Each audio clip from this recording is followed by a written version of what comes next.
Si t'échoues pas, c'est que t'es pas allé assez loin. Exactement. C'est que t'as rien à apprendre. La différence entre celui qui réussit et celui qui échoue, c'est le nombre de fois qu'il a essayé, c'est tout. Square Enix, à l'époque où je les ai rencontrés, ils faisaient 10 milliards par an. C'est un mec, voilà, qui a une histoire, qui a un parcours, tu vois, qui s'est fait par lui-même, etc. Et moi, je respecte beaucoup ça. J'aimerais aujourd'hui vous présenter.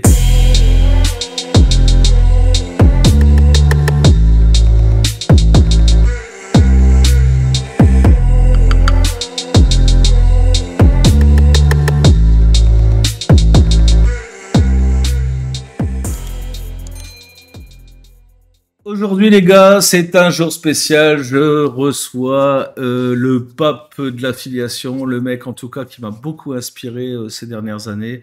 J'ai suivi pas mal de lancements avec lui. Il a accès à des grosses têtes de l'infoprenariat. C'est vraiment un mec que je voulais vraiment interviewer sur ma chaîne depuis quelques temps. Alors, tu vois, j'aime bien son style un peu feutré comme ça. Tu vois, je sais pas si vous suivez sa chaîne YouTube. En tout cas, je la mettrai en description. C'est intéressant. C'est un mec voilà, qui a une histoire, qui a un parcours, tu vois, qui s'est fait par lui-même, etc. Et moi, je respecte beaucoup ça. J'aimerais aujourd'hui vous présenter Gabriel Miquet. Gabriel, est-ce que tu veux bien te présenter à la communauté marketing divergent? Mais écoute, oui, avec plaisir. Déjà, merci de m'accueillir ici et de me présenter de cette manière-là. Feutré, c'est un adjectif qu'on n'avait jamais utilisé pour moi, tu vois. J'aime bien, tu sais, Donc, l'ambiance un petit peu, tu vois, de tes podcasts, tes machins, tu vois. C'est toujours très feutré, tout ça, tu vois. Moi, je m'inspire beaucoup de ça. J'arrive pas encore à ce niveau-là, mais j'aimerais bien. ouais, bah c'est vrai que je suis en opposition beaucoup avec la partie démonstrative où tu te mets sur des yachts avec des femmes en bikini, où tu montres les belles voitures, etc. C'est pas mon énergie du tout. Donc, On est raccord, frérot. On est raccord. pour me présenter, moi, ça fait 10 ans que je suis dans le milieu, que je fais de l'affiliation. Avant, j'avais mon studio de création de jeux vidéo, donc j'avais un parcours très très différent, très très créatif. Et j'ai découvert le marketing, puis l'affiliation. J'ai commencé à gérer des lancements de produits pour des gros infopreneurs. Et puis les années ont passé. Je me suis mis à créer mes propres outils en ligne pour avoir ta propre web TV, gamifier les programmes d'affiliation, avoir des vidéos scénarisées en temps réel, comme Netflix a pu le faire avec un épisode de Black Mirror. Moi, j'avais un outil qui permettait de faire ça aussi. J'ai créé mes programmes de formation, j'ai intervenu dans des conférences, etc. Et en 10 ans, c'est vrai qu'il s'est passé énormément de choses, mais il y a qu'un seul truc qui n'a pas changé, c'est que l'affiliation fonctionne toujours aussi bien. J'ai une demande spéciale à te faire, frérot. Est-ce que Vas-y, tu dis-moi, peux... j'enlèverai pas le t-shirt. Non. Est-ce que tu peux nous faire un rapide flashback sur tes années Square Enix? Ça m'intéresse vraiment parce que en tant qu'ancien gamer, ancien geek, tu vois, du jeu vidéo, Square Enix c'est un des plus gros studios. Franchement, quand j'ai entendu ça, je me suis dit, respect le gars, quoi. Est-ce que tu peux Bah, nous en raconter fait, un petit peu ce truc? ouais, Square Enix, à l'époque où je les ai rencontrés, ils faisaient 10 milliards par an. Donc, ils étaient plutôt gros, ouais. À cette époque-là, j'étais avec quelques associés. On avait créé un studio à Bordeaux pour la création de jeux vidéo et on faisait des prestats, notamment pour la défense, pour Sony, voilà, pour des gros comme ça. Et on développait notre jeu en parallèle. Et je l'avais développé, enfin, j'étais allé présenter d'abord à la Gamescom, qui est le plus gros salon européen du jeu vidéo. Euh, Là, j'avais rencontré Steam, j'avais rencontré Ankama, enfin, j'avais commencé à me faire un réseau. Et un an plus tard, je crois que c'était un an plus tard, je suis allé au Tokyo Game Show où j'ai exposé et j'étais juste à côté de Capcom et Square Enix. Ce qui fait que j'ai pu discuter pas mal avec eux. Et après avoir vu fonctionner le jeu pendant le Tokyo Game Show, Square Enix m'a fait une proposition très simple. Ils m'ont dit, écoute, ton jeu il me plaît bien. Ce que je te propose, c'est que on s'occupe de développer la version japonaise, on prend tout en charge et on fait 50-50. Énorme, Voilà. énorme. Excellent. Forcément, moi, fan de Final Fantasy, tu vois, je me suis dit Square C'est clair. Enix, énorme. C'est clair, j'y ai Je suis rentré- passé des soirées sur Final Fantasy. Je crois que j'arrivais au moins au 10e ou un truc comme ça. Tu vois, après, c'est parti un peu en volo, D'accord. mais et puis après, j'avais plus le temps, forcément. Mais Ouais. ouais, j'ai suivi la truc, enfin, la- l'épopée Final Fantasy comme toi. Et donc ton jeu était, enfin, avait un rapport avec Final Fantasy directement? Absolument pas. En fait, c'était un jeu de style Bomberman. Ok.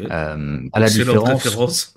voilà, tu vois, à Ah la ouais. différence que nous, on avait développé une version aventure de Bomberman, donc avec la même vue, tu vois, mais sauf que il y avait une grosse part de réflexion. C'était pas de l'affrontement joueur contre joueur, c'était vraiment une partie aventure avec de la réflexion, des boss à battre avec des IA, avec un vrai scénario, des cinématiques. On avait utilisé la motion capture à l'époque pour faire nos cinématiques, enfin nos mouvements de personnages, etc. C'était incroyable. C'était un jeu vraiment génial. Sauf que euh, ça a clashé avec les associés. Juste au moment du débugage du jeu, on avait fini le jeu. Il n'y avait Mhm. plus qu'à faire le débugage et ça a clashé avec les associés. On a dû fermer la boîte. Aïe, aïe. Personne n'a jamais joué au jeu à part nous parce que chacun détenait les droits sur ses créations et que eux ont refusé de le donner gratuitement. Donc on a dû mettre le jeu à la poubelle finalement. Quelle déception. C'est incroyable. Déception, des années de sacrifice, mais de belles aventures, de belles découvertes. Et puis, j'ai énormément appris. Donc, Ce que et j'allais j'ai dire, ça te vécu forme en business, quoi. Tu vois, c'est énorme, ça. cette forme en business et surtout le simple fait d'avoir vécu mon premier échec en tant qu'entrepreneur et d'avoir vécu le passage devant le tribunal de commerce, etc. Parce que quand tu fermes, que tu fais des Ouais, j'ai conneries ou écouté pas, ton tu passes devant le historique. juge. Ouais. Ben, en fait, ça, tu te dis, ah mais merde, je pensais qu'on allait me taper dessus et qu'on allait me mettre en prison, mais finalement le juge te dit bah écoutez, félicitations, bon courage pour la suite. J'ai eu à peu près Et- la première même expérience que toi quand j'avais 21 ans, 22 ans, quand j'ai fermé Hmm, la première fois ma boîte. Moi, c'était à cause du 11 septembre, machin, tout ça, les gens ils flippaient. ouais, Et ben, le mec, il m'a dit à peu près la même chose. Il m'a dit, ben, à quand la prochaine boîte? c'est incroyable, hein. Ouais, direct, il m'a dit, je sens chez vous une âme d'entrepreneur, à quand la prochaine boîte? Il m'a dit, Hmm. vous inquiétez, moi je croyais que j'allais être interdit de gestion, machin, tout ça, tu sais, Bah le grand oui, oui. cinéma, quoi. Et non, rien du tout. À quand la prochaine boîte? Parce Hmm. qu'il m'a dit, je vous félicite d'avoir fermé votre boîte avec zéro dette. C'est-à-dire que j'ai tout payé avant, hein, tu vois, tout. J'avais des employés, je les ai payés rubis sur l'ongle, machin, tout ça. Je me suis foutu moi dans la merde pour payer tout le monde. Mais il m'a dit, je vous félicite parce qu'il y en a nombreux en fait qui ne se seraient pas fait chier à faire ça. Ils auraient simplement déposé le bilan et puis c'est tout. Ça partait à la caisse des fonds, tu sais, les fonds communs là. Et Oui. puis voilà, c'était réglé. Mais là, ça a été ça. Et moi, je me suis dit, bah, un peu comme toi, je me suis dit, putain, moi, je croyais me faire défoncer. Limite, je vais aller en tôle, tu sais, parce que j'ai pas fait ce qu'il fallait, tu vois, je sais pas quoi. Bah oui. Et puis, eh ben non, en fait, j'avais pas fait de conneries. C'était juste le marché, en fait, qui voulait ça. Et puis voilà, ça s'est arrêté là. Et C'est ça. du Mais coup, en fait, depuis qu'on est gosse, à chaque fois qu'on est sur le point de connaître l'échec ou même qu'on nous sent échouer par anticipation, on nous tape dessus, on nous rabaisse. exactement. Et alors qu'en fait, il n'y a pas d'autre manière d'évoluer que d'échouer. Si t'échoues pas, c'est que t'es pas allé assez loin. Exactement. C'est que t'as rien à apprendre. Exactement. Et ça, bah, devant le juge, je l'ai retrouvé en fait. Cet état d'esprit de, OK, t'as échoué, t'as appris, tu vas te relever, tu vas faire mieux la prochaine fois. Et je crois que ça m'a guéri de ma peur d'échouer à ce moment-là. Et c'est ce que je répète tout le temps à mes élèves. Je crois que tu dois faire pareil de ton côté. La différence entre celui qui réussit et celui qui échoue, c'est le nombre de fois qu'il a essayé, c'est tout. Voilà, tu persévères, résilience, résilience. Bon, après, il faut pas être con non plus, hein, quand tu vas droit dans le mur, tu vas droit dans le mur. Mais Oui, persévérance, résilience, abnégation, hein, parce qu'il faut se sacrifier un petit peu. Et voilà. Et puis comme ça, le goût de la réussite a vraiment du goût, quoi. Hein, tu vois, c'est pas un truc oui, coup de bol, quoi. Parce qu'un nombreux, il faut le dire, hein, qui réussissent avec la chance. Il y a toujours une petite part de chance dans le business, hein. Mais quand tu as travaillé, quand tu as sacrifié, que tu as survécu à l'échec, etc., et que tu as réussi à enlever tes barrières mentales, hein, tes croyances limitantes, etc., eh bien, ouais, là, tu as du mérite et tu as réussi, tu as du coup, quoi. ouais, c'est Edison, je crois, qui disait, j'ai pas échoué, j'ai juste trouvé 1000 façons de ne pas réussir. Et voilà. Plus tu Non, échoues, c'est comme dans un labyrinthe, plus tu échoues, plus tu te rapproches de la solution. c'est ça. En plus de ça, je pense que l'abnégation, elle devient un petit peu du jeu vidéo parce que, je veux dire, faut être quand même bien accroché, hein, pour dessiner chaque scène, chaque mouvement, chaque ci, chaque ça, chaque machin. Donc il y a un énorme travail de minutie à avoir, tu vois, déjà. Et en plus de ça, t'es même pas sûr que ton truc va fonctionner, quoi. Non. Tu bosses des milliers d'heures comme ça, et t'arrives en présentation, il suffit que tu floppes là, et ben c'est fini. c'est fini, tu as tout clairement. jeté. Ouais. Et donc, ce genre de start-up, hein, c'est le modèle start-up, hein, c'est souvent les mecs qui ont lancé des start-up là comme ça qui sont les plus accrocheurs. Alors, je parle pas des bobos chics qui s'inventent une start-up pour faire plaisir à papa et maman, hein, tu sais, ou les HEC et compagnie, machin. Je parle des vrais Mm. mecs qui vont terre-terre, voilà, chercher des fonds, chercher des invests, chercher tout ça pour faire monter leur projet. Et franchement, il n'y a pas meilleure école du business, hein. C'est énorme, énorme. On apprend énormément et surtout, j'étais extrêmement timide à l'époque. Vraiment, quand je me retrouvais dans une soirée business et que j'essayais d'aller voir les gens, je bégayais, je transpirais, tu vois, c'était vraiment très, très, très, très timide. Et le networking, ça m'a appris aussi à m'ouvrir aux autres, ça m'a appris des trucs tout bêtes. Par exemple, quand tu choisis le nom de ta boîte, réfléchis à comment tu vas la présenter. C'est-à-dire que si tu dois répéter le nom de ta boîte 30 fois dans la soirée, faut que ce soit facile à dire et à retenir. Hmm. Ouais, Le puis nom de la boîte qu'on surtout, avait à l'époque était vraiment pas fait pour ça. ouais, puis il faut pas que ça fasse trop débile non plus, quoi, parce qu'il suffit que ça Hmm. prenne de l'ampleur, ben, machin, service, je sais pas quoi, bon, c'est chiant, quoi. Donc, Ouais. ouais, il faut trouver un concept dès le début, ça, ça aussi, c'est difficile, hein. Mais en même temps, tu vois, ça fait partie aussi du travail de visionnaire, tu vois, ça retransmet, enfin, ça transmet aussi ta faculté, c'est à être visionnaire, justement, que d'imaginer un logo, un truc, un machin, qui soit périn dans le temps, quoi, qui puisse évoluer, tu vois, avec les années, etc. Alors même si tu peux un peu changer le logo, machin, au fur et à mesure du temps, hein, tout le monde le fait, eh bien le nom de ta boîte, tu vas pas changer toutes les 5 minutes, quoi, tu vois. Là, tu te fais chier à faire du branding, machin, c'est pas pour tout foutre à la poubelle et recommencer, quoi. Donc ouais, Ouais, ouais, ouais, on c'est est d'accord. ultra intéressant. Et j'ai entendu aussi dans ton podcast que tu faisais élégamment, habillé avec tes bretelles, machin, bidule, tu vois, je trouvais ça cool, tu vois, comme ambiance. Tu parlais d'années de squat, de machin, de galère, tu vois. Après justement cette période qui a été difficile pour toi. Et est-ce que tu peux revenir là-dessus ou c'est quelque chose où tu as envie d'éviter de parler? Non, j'ai aucun souci, c'est mon histoire et Je trouve ça ça, vraiment ça aide inspirant, aussi moi, à... tu vois, tu sais, les mecs qui sont partis de rien comme ça, tu vois, dans une galère, je veux dire, sous-marine, quoi, et qui sont ressortis comme ça, tu vois, et qui aujourd'hui peuvent prétendre travailler avec des David Laroche, des David Pontoiseau, etc., etc., j'en passe, quoi. Hmm. C'est quand même vachement inspirant, je trouve, tu vois, pour l'audience. Donc, je te laisse parler, frérot. Oui, oui, bah écoute, j'en ai déjà parlé, donc j'ai aucun problème à recommencer. En fait, ces années de squat, c'était bien avant. J'avais 18 ans à l'époque, 17-18 ans.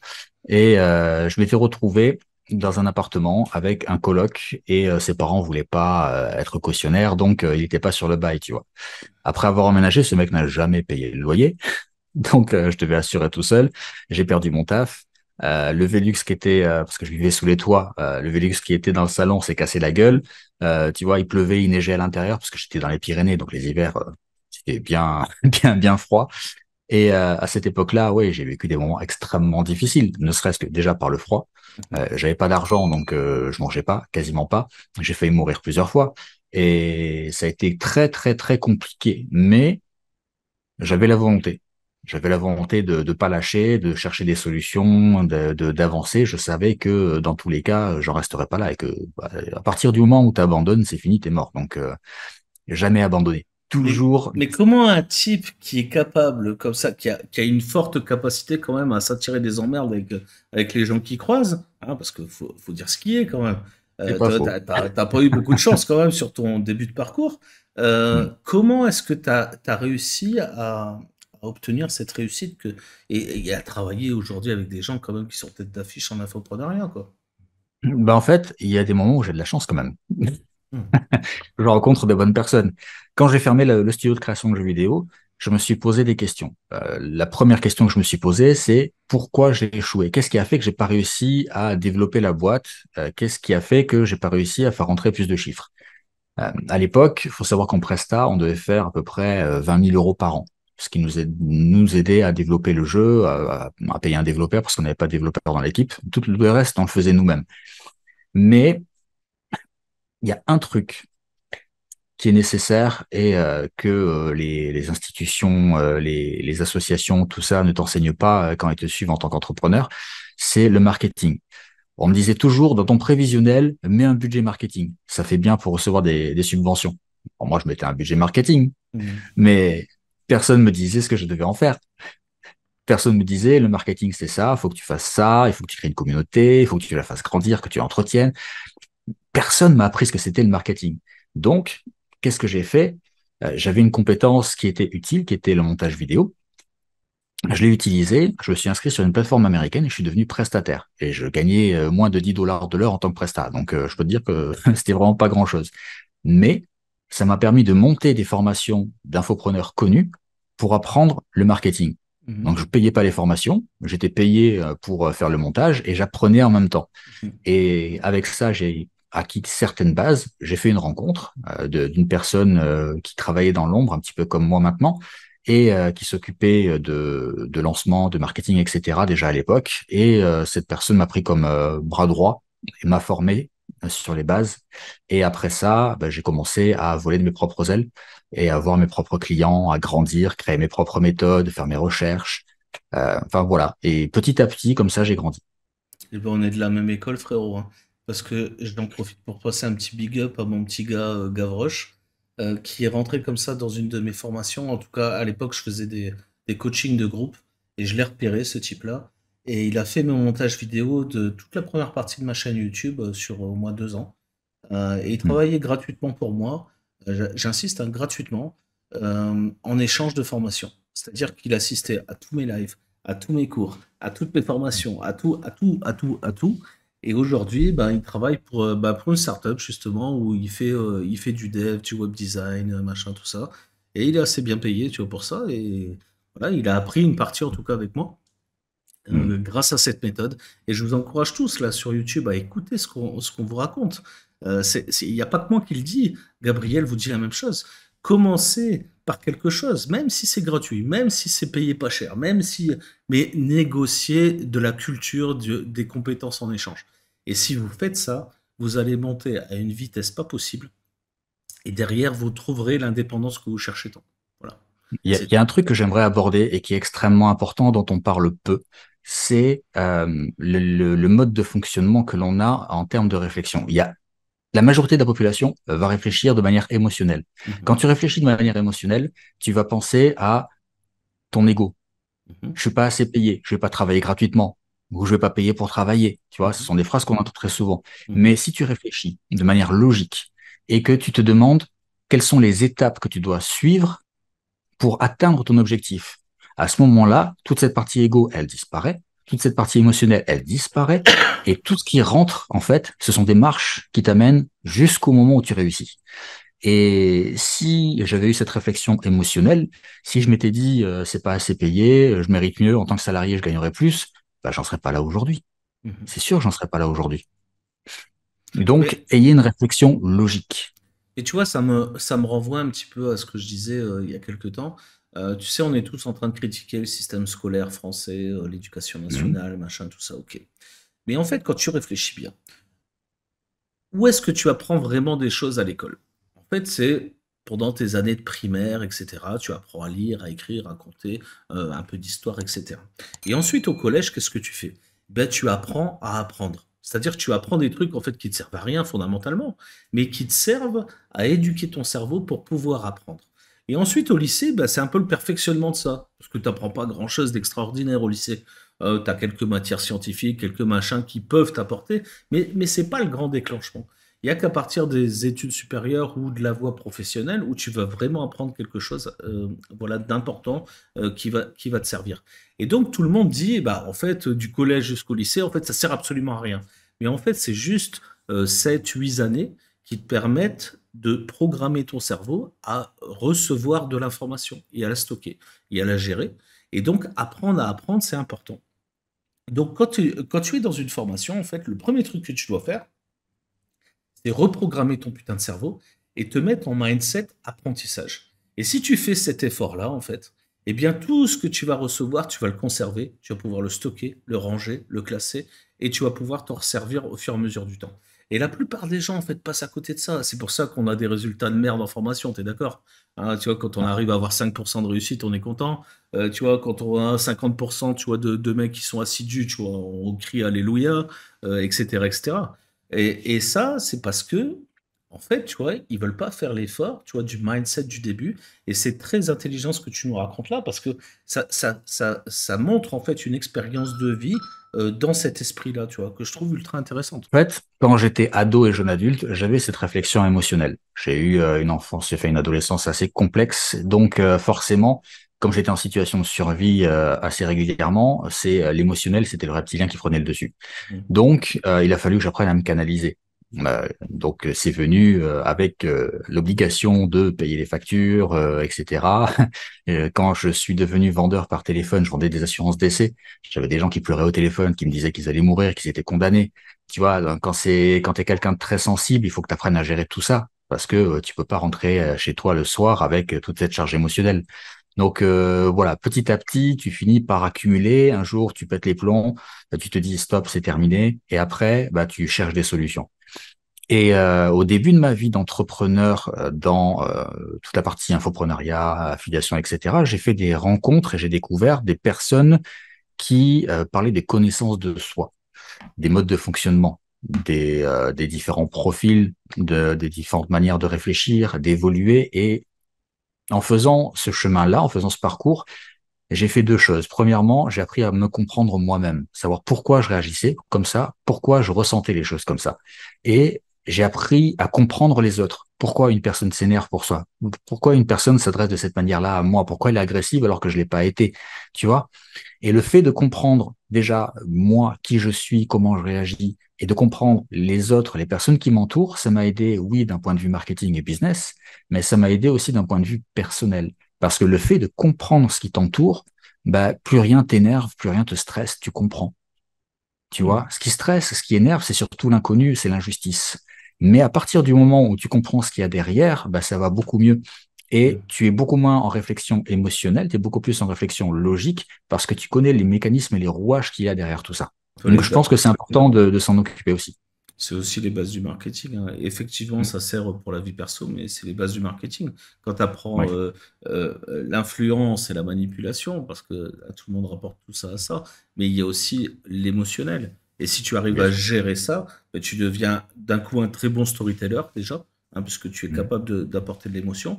Et d'un coup, tes ventes, en fait, elles décollent parce que c'est de la vente émotionnelle, du coup, tu vois, c'est plus de la manipulation vicelarde et machiavélique où tu essayes de créer des systèmes pour piéger les gens. Non, tu cherches vraiment à hacker leur cerveau finalement et à parler le même langage qu'eux, quoi.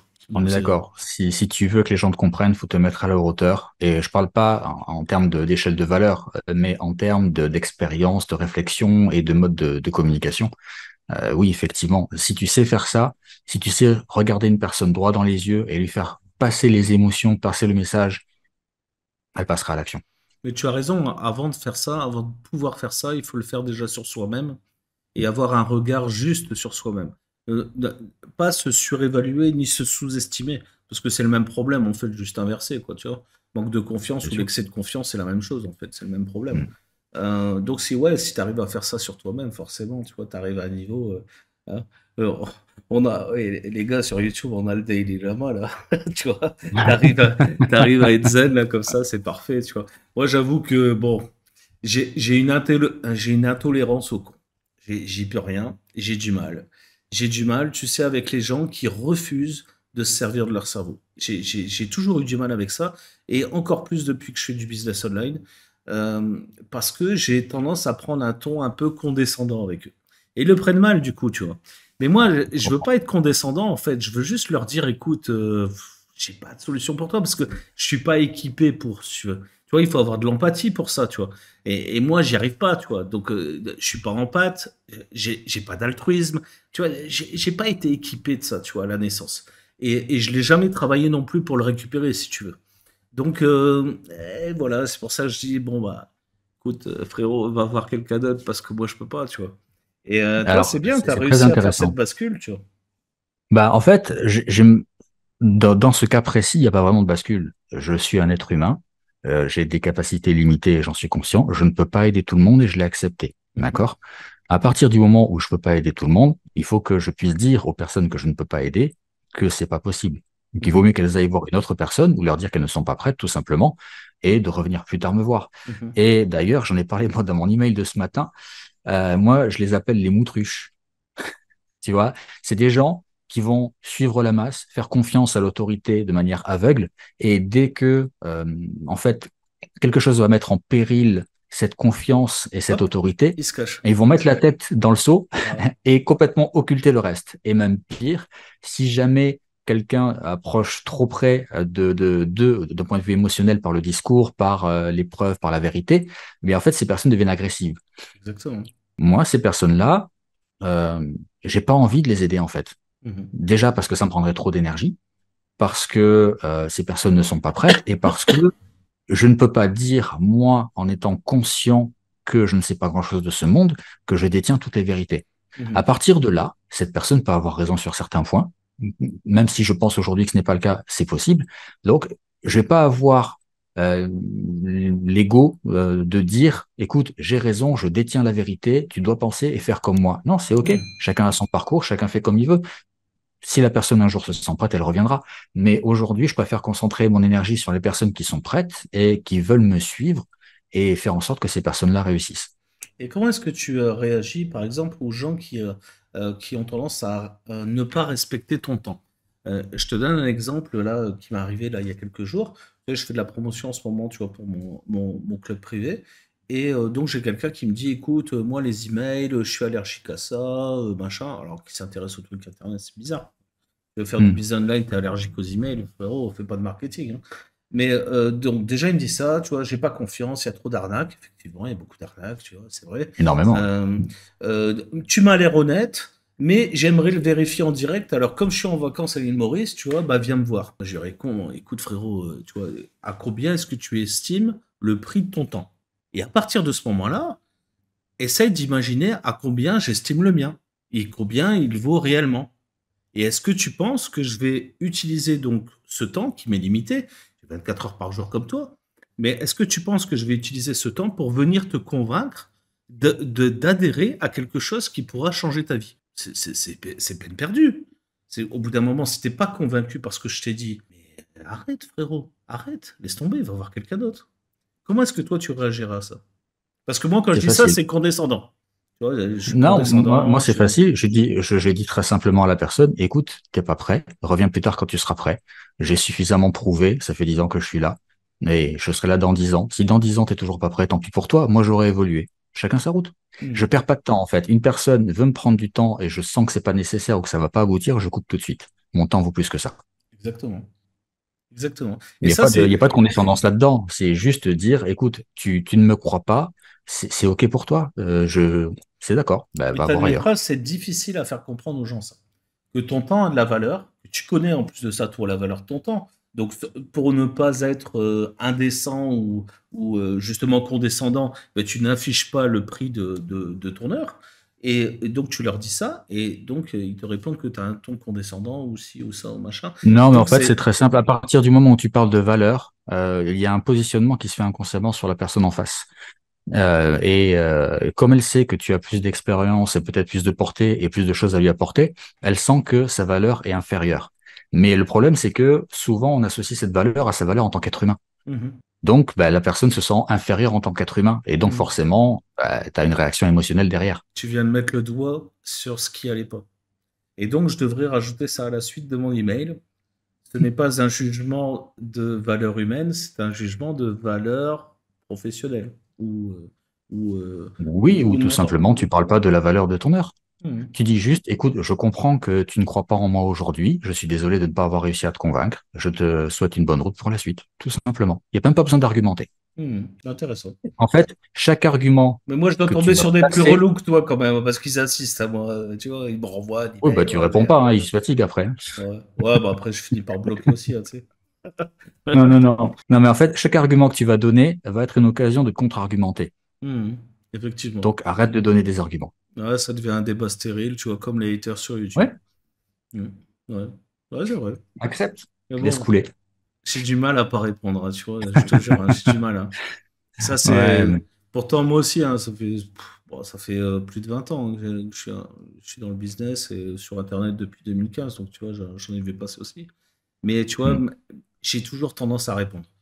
Parce que, tu vois, surtout quand on me calomnie, tu vois.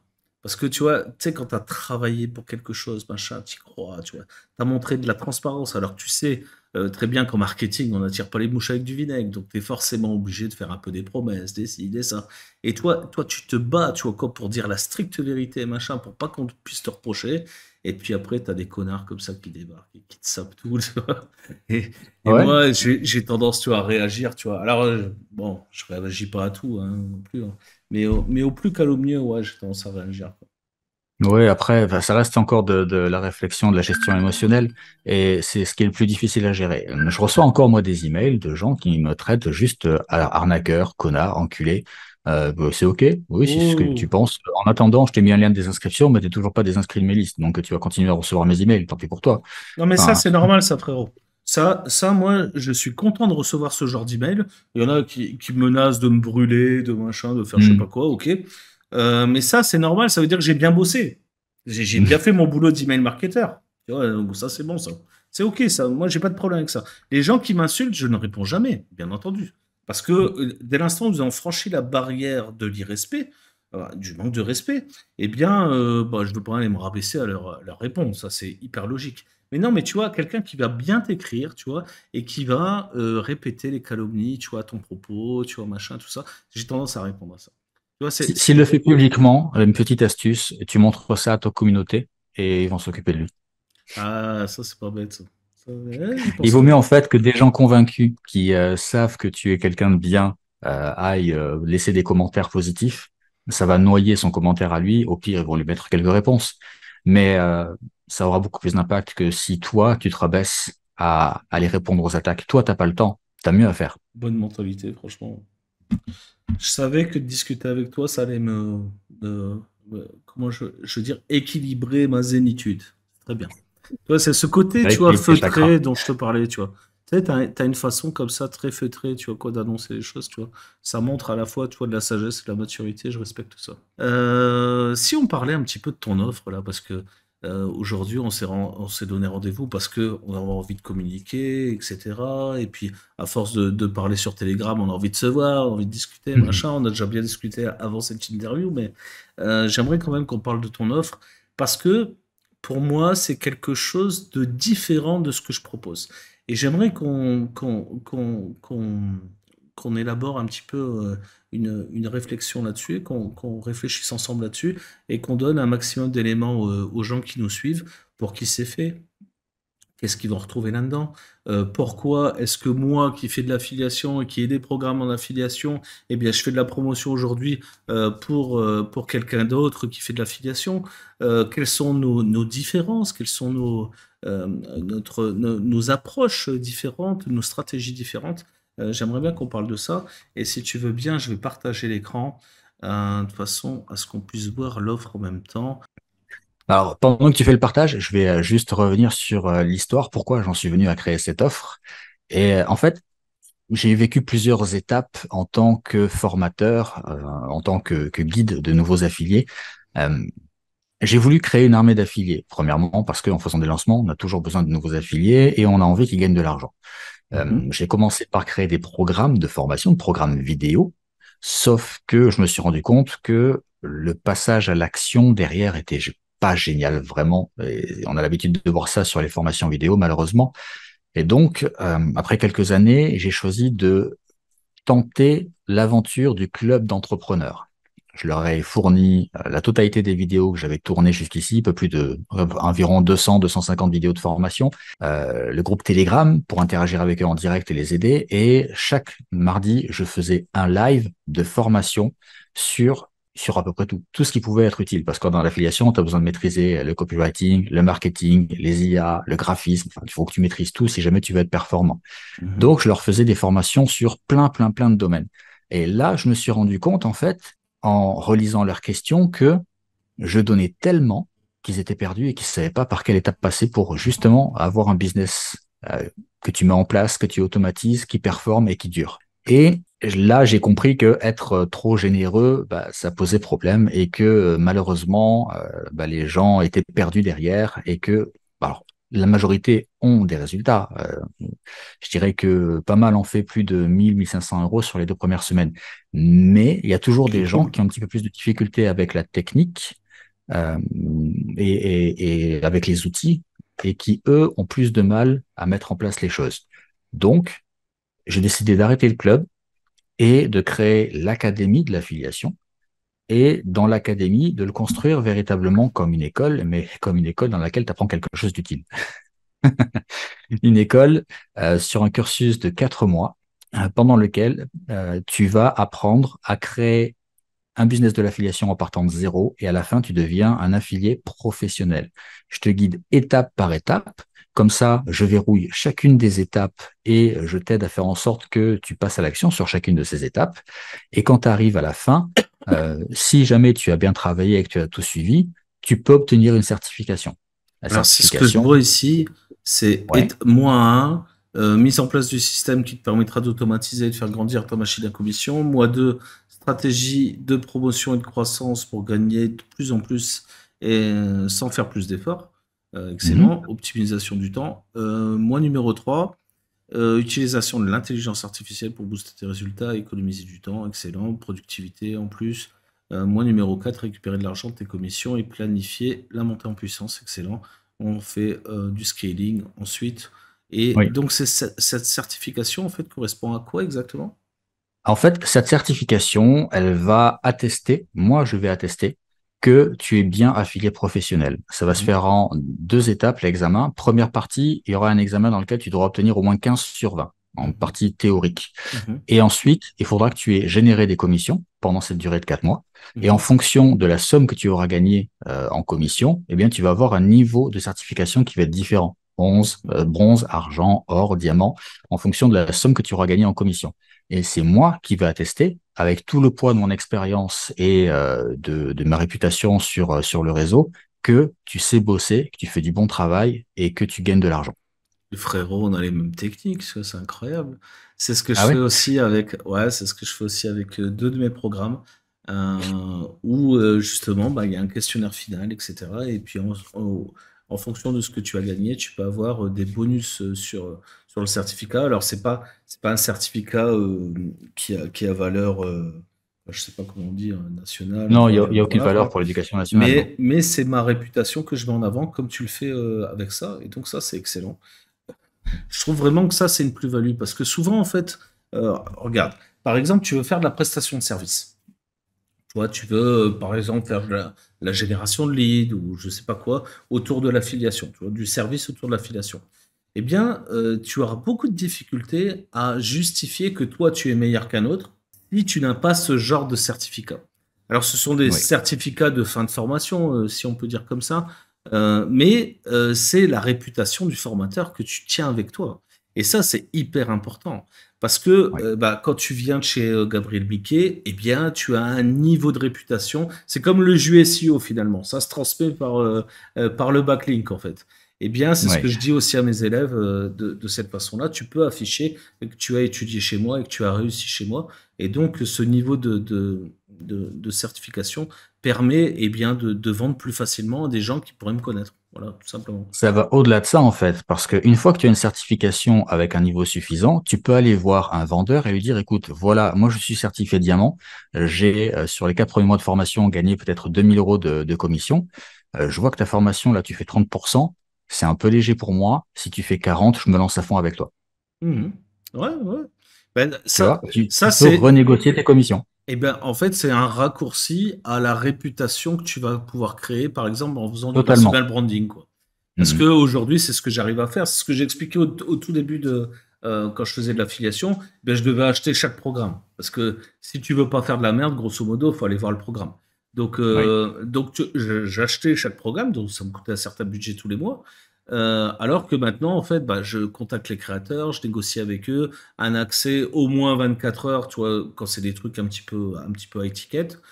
pour pouvoir filmer à l'intérieur, etc., machin, et faire des reviews.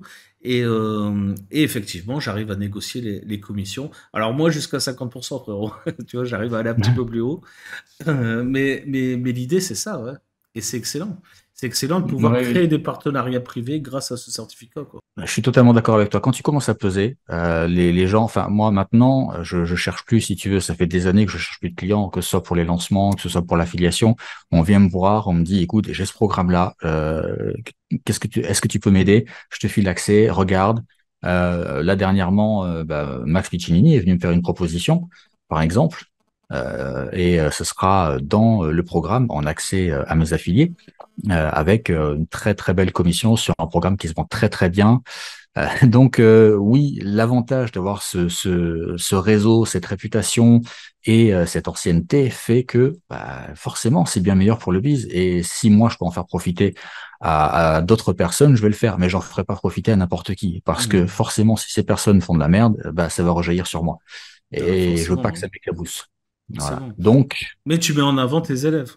Donc bien sûr. forcément, Bien voilà, sûr, mais en fait, mettre en avant des élèves qui réussissent, c'est me mettre en avant aussi. exactement. Tout le monde est gagnant. Et c'est ça que j'aime dans l'affiliation, c'est que le principe même du business fait que tout le monde est gagnant.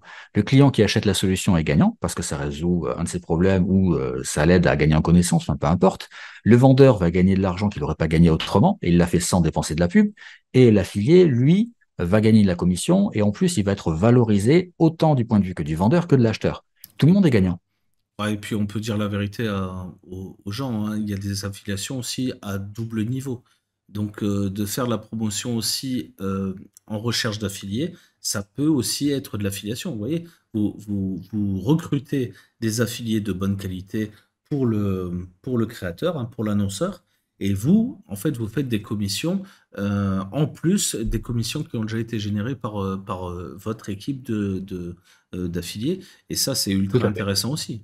Et je pense Bah, qu'il faut être transparent là-dessus, hein, tu sais, Ça, Gabriel, ça tu fait vois, partie de mes prestations en ouais. fait. Quand moi je gère le lancement de produits de David Pontoiseau, quand j'ai fait David Laroche, etc. Enfin, à chaque fois, moi, j'avais une partie de commission sur les performances des affiliés. Ah, mais je crois que tu es un Donc, des seuls à le dire.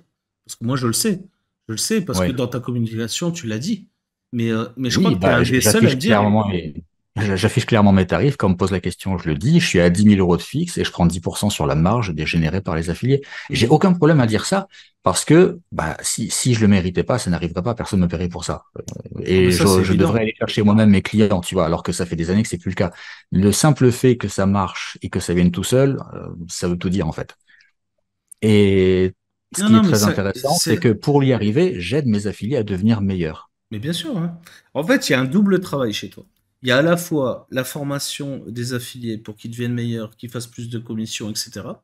Il y a à la Mhm. fois une fourniture du matériel de promotion, tu vois, à mettre en place, etc. Les stratégies que tu vas mettre en place avec ton client, en accord avec ton client, etc., pour amener les gens à affilier et avoir des résultats. En plus de ça, tu affiches clairement, tu vois, une affiliation à deux niveaux, donc personne, tu vois, n'a quoi que ce soit à dire là-dessus parce que c'est mérité, logique, machin, tout ça. Tu fais ton job d'accompagnement et ton client, lui, te rémunère pour que tu prépares ce lancement, qui est quand même pas Ça une va mince au-delà de affaire, ça, en quoi. fait. Ça va au-delà de ça, en fait. Je suis même le bouclier qui va protéger les affiliés face au client. Exactement. Parce que le client va avoir comme réflexe de donner le moins possible en commission, de donner le moins possible en récompense, de tarder à payer les commissions.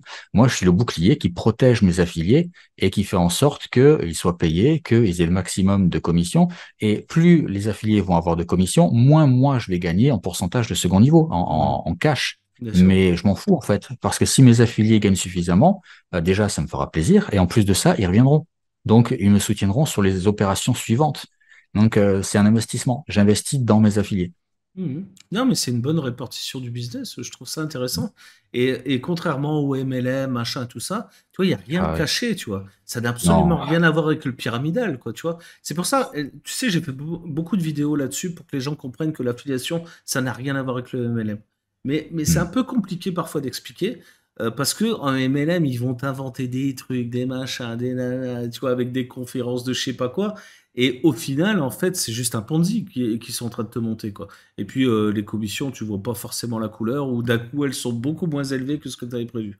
Tandis que là, c'est de l'affiliation marketing, les gars. Ça n'a J'ai rien à testé le voir. MLM. Ah Pour ouais. pouvoir en parler, j'ai intégré des MLM. On est J'ai tous intégré passés par là, plusieurs je crois. MLM. Et j'ai fait cette expérience-là. Je me suis rendu compte que à énergie dépensée égale, tu fais facilement un x10 avec l'affiliation. Ouais, facile, hein. Ouais, facile, hein. Facilement. Facile. Et en plus de ça, tu es maître de tes leads.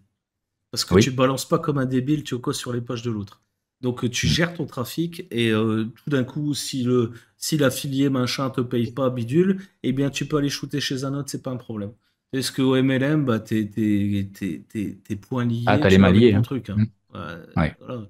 Et puis tu peux toujours te débattre, ils en ont rien à foutre, hein. Donc voilà. Non, non, de toute façon, ils sont extrêmement puissants et t'es que Exactement. un grain de sable dans le rouage qui va pas faire grand-chose finalement. Exactement.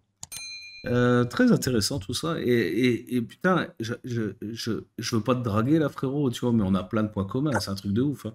Parce que, tu vois, je savais pas à ce point-là, tu vois. Et je crois que t'as le même avis que moi sur beaucoup de choses. Alors toi, tu as un avis beaucoup plus posé que moi.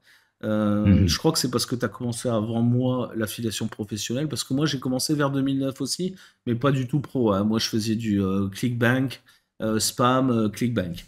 Voilà, tu vois, c'est... Alors, en fait, l'affiliation, moi, je l'ai commencé en 2013, donc j'ai commencé après. À cette D'accord, époque-là, en 2009, c'était le jeu vidéo. d'accord, ok. Bon, bah, on a 2 3 ans de décalage alors. Mais je sens un peu Ouais. plus de maturité quand même chez toi et ça m'inspire beaucoup. Mais on a la même vision, par exemple, du MLM, de la transparence avec les gens, le fait de recruter les gens, tu vois, dans tes formations, de faire Mm. travailler en priorité ces gens-là, de façon à ce qu'ils aient des résultats rapides, machin, tout ça. C'est vraiment une volonté commune, tu vois, sur l'affiliation, c'est intéressant. Alors moi, je vais te Ouais, dire, bah, en fait, quand des gens te font confiance, t'as envie de les aider. Tu hmm, vois, c'est une vraie communauté, c'est comme une grande famille, donc on se serre les coudes. ouais, et puis il y a un accompagnement, il y a tout un truc Mm. autour du mindset, machin, tu vois, vraiment de comprendre les rouages du truc, tu vois. C'est pas juste je te file 4 vidéos, tu vois, tu vas faire une vidéo YouTube, tu postes là-dessus, et puis ça ira, quoi. Non, c'est Ouais, un véritable accompagnement, et tu vas jusqu'à fournir le matériel de machin, tu vois, ce qui est assez bien rare, hein. sûr. Parce qu'en général, les gens se font même pas chier avec ça. Donc Oui, c'est quand ils vraiment te fournissent le intéressant. matériel de promotion, je le vois, c'est des trucs marketing bateau, Ouais, putaclic, qui font 3 lignes, enfin, c'est ouais. vraiment pas ouf. Esprit millionnaire, frérot. Moi, ça me fait marrer à chaque fois que je vois ces conneries-là. Donc, ouais, ouais, pff. Ouais, de toute façon, il n'y a qu'à voir en fait, avec les gens avec qui tu travailles. Là, je l'affiche à l'écran. Euh, Yannick Alain, Roger Lano, s'il te plaît. Voilà, il est toujours avec Tony Robbins, Roger Lano? Bien sûr, oui. Il y a Tony Robbins, Deepak Chopra, enfin, il a du monde, ouais. Énorme ce mec, tu vois. Ouais, ouais. Max Piccini, énorme. J'en passe certains, vous avez remarqué. David Pontoiseau, un ponte de l'automatisation, les gars. Je vous ai parlé de sa cache machine. D'ailleurs, il y a la prochaine qui arrive bientôt. Très bientôt, oui.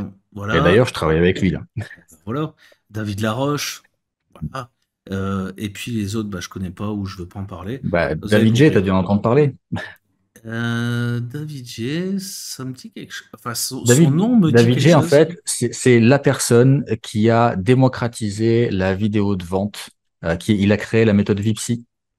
D'accord, pour les VSL. Et, alors, c'est pas des VSL. En fait, c'est des vidéos dans lesquelles tu incrustes des slides Ok. et tu as des rythmes de montage. Ça a été le premier à synchroniser du texte précisément avec la vidéo. Les VTH Euh, alors.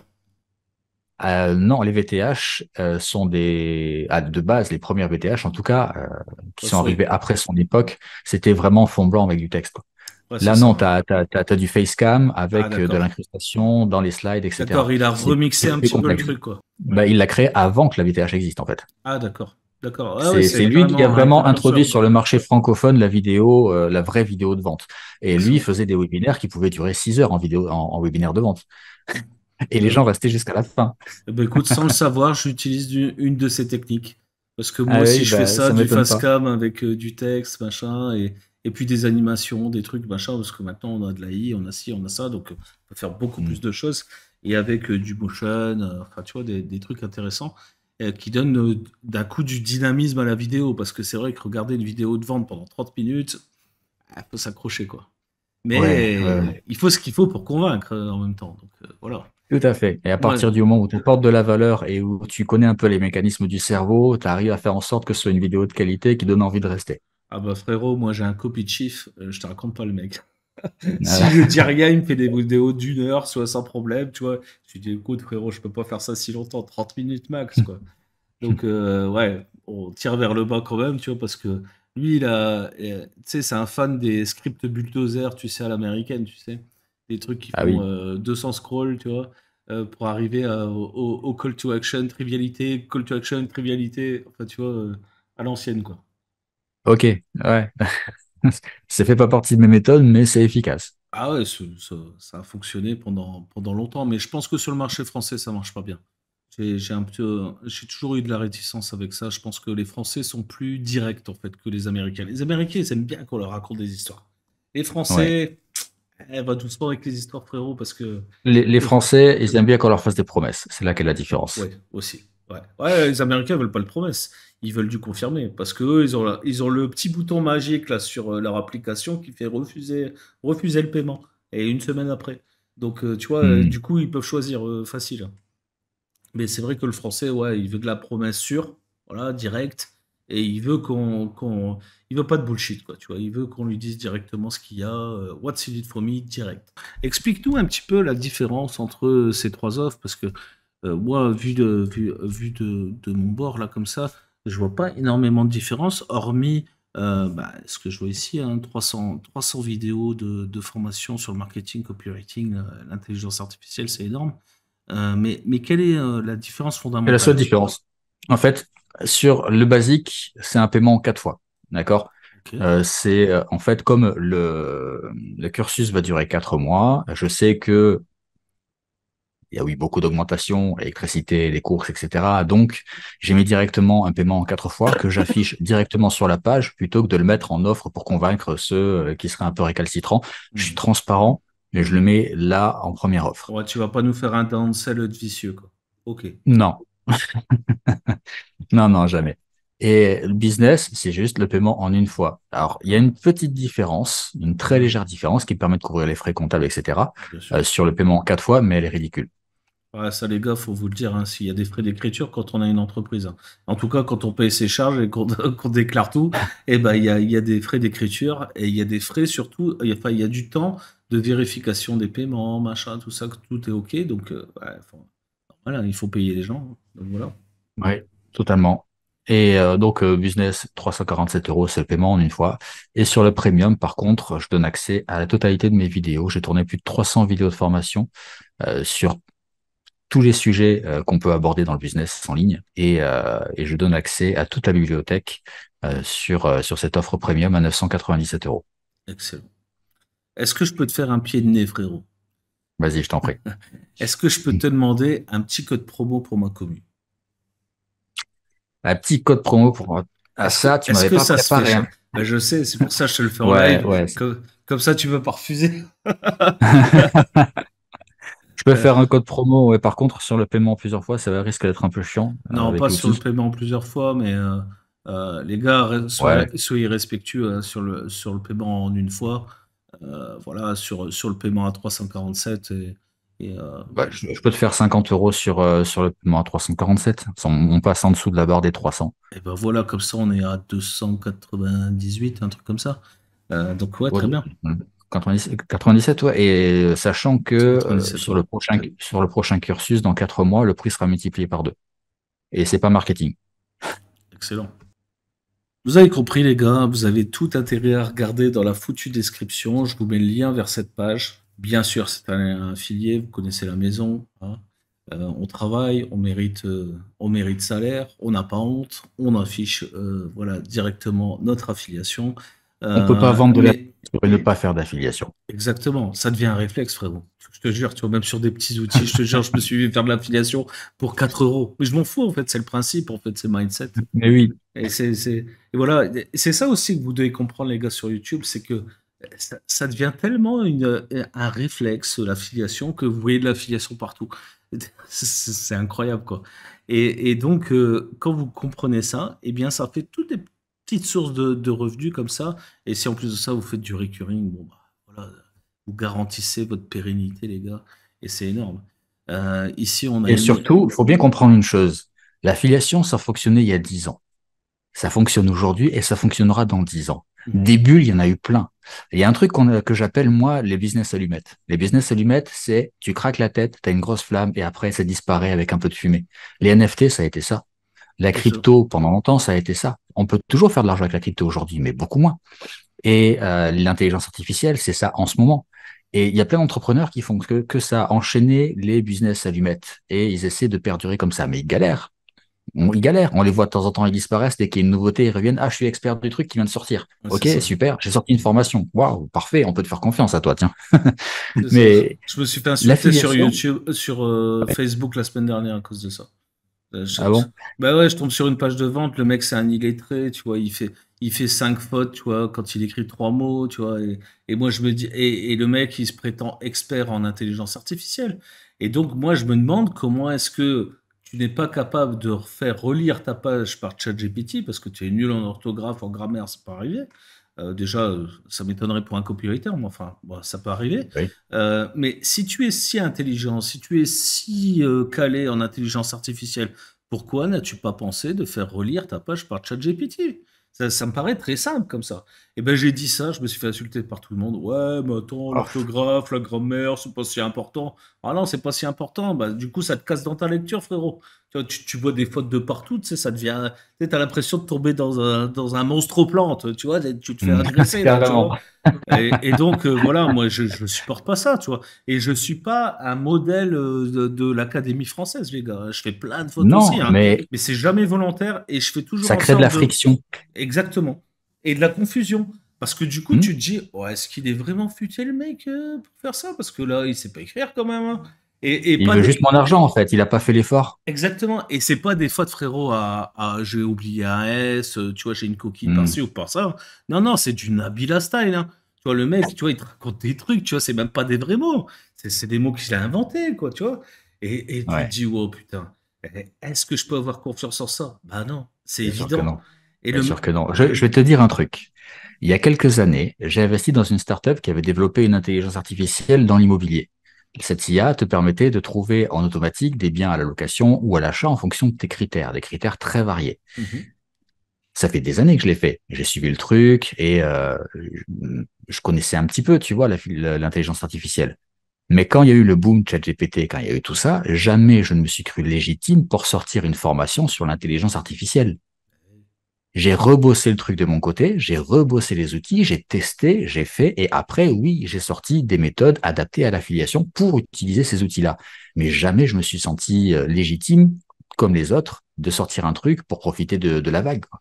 Frérot, on fait tout pareil, j'ai l'impression, parce que moi j'ai fait pareil. Je donne les tips qui ont fonctionné pour moi à mes élèves. Mais jamais je fais de formation. De où je serais légitime à faire ça? Je trouve ça ridicule. Et j'ai fait la même chose à l'époque avec la crypto. J'ai dit, oh les gars, je ne veux pas de conseils d'investissement, machin, mais moi j'ai fait ça. Donc, bah, je Hmm. sais pas, fais tes propres recherches et si ça te paraît cool ce que j'ai fait, bah fais pareil. Mais je voulais Ouais, bah, rebondir pareil. sur un truc, frérot. C'est ce Dis-moi. truc-là. C'est un modèle gagnant-gagnant. Toi, j'aime bien ta FAQ, tu vois, je suis fan. C'est un modèle gagnant-gagnant. Les annonceurs gagnent en visibilité, tandis que les affiliés gagnent de l'argent. Mais si ça, c'est pas beau, ça. On pourrait en faire un Molière, hein, franchement. C'est ça, les Ouais, gars, bah, hein, c'est ça, c'est ça. Toi, tous ceux qui comprennent rien à l'affiliation pensent qu'en fait, tu gagnes de la thune sur leur dos, tu vois. Et c'est ça, c'est ça qui va mal dans cette société française, c'est qu'on a toujours l'impression qu'il y en a un derrière ton dos, tu sais, en mode scream, tu vois. Tu sais, qui va te planter hmm. là comme ça, tu vois. Mais c'est pas tout le temps comme ça, les mecs. Il n'y a pas que des Non, scammers, il y a aussi des mecs qui font bien le boulot. Et l'affiliation, c'est l'annonceur qui paye la commission. Toi, tu paieras toujours le même prix, frérot. Et puis, si t'es pas trop con, bah t'écoutes, tu vois ce qu'on raconte, tu vois. Là, eh ben, il nous a offert un code promo que tu retrouveras en description. Eh bien, si qui tu n'était pas étais allé prévu. directement, voilà, qui n'était pas prévu, si tu étais allé directement sans passer par mon lien d'affiliation, eh ben, tu n'aurais pas eu le code promo. Et tu vois, tout ça, c'est un mindset, tu vois. Il faut comprendre ça, tu vois. Et Ouais, je mais trouve qu'il n'y a après, rien de plus clair que ça en plus. Tu vois, il y a une chose qui est très importante aussi, c'est que c'est pas forcément de leur faute dans le cadre de l'affiliation, parce que il y a une chose qui a été extrêmement mal vendue depuis le début et qui a été mal comprise, c'est que on dit que les lancements avec l'affiliation, c'est fait pour faire du gros cash en très peu de temps. Alors, ça, c'est une conséquence positive. C'est vrai qu'on peut faire beaucoup de cash en très peu de temps. Je suis monté à 2 millions et demi, 3 millions, 4 millions en une semaine sur un lancement grâce justement au levier des affiliés. Mais à l'origine, le lancement orchestré n'a pas été créé pour ça. Il a été créé pour pallier à la difficulté d'acquérir beaucoup de leads à très bas prix. Et donc, ces lancements de produits à la base sont faits pour faire grossir ta liste et faire un bond immense grâce aux affiliés, mais t'es pas censé faire une grosse marge dessus, en fait. Mhm. Tu es juste censé optimiser ton acquisition pour que les affiliés soient récompensés et recommencent derrière et que toi, tu puisses travailler ta liste derrière. Mais on nous a vendu le truc, l'affiliation, les affiliés, on se sert d'eux pour faire beaucoup de cash, alors que bah oui et non, en fait, ça dépend de qui vend et pourquoi il le fait.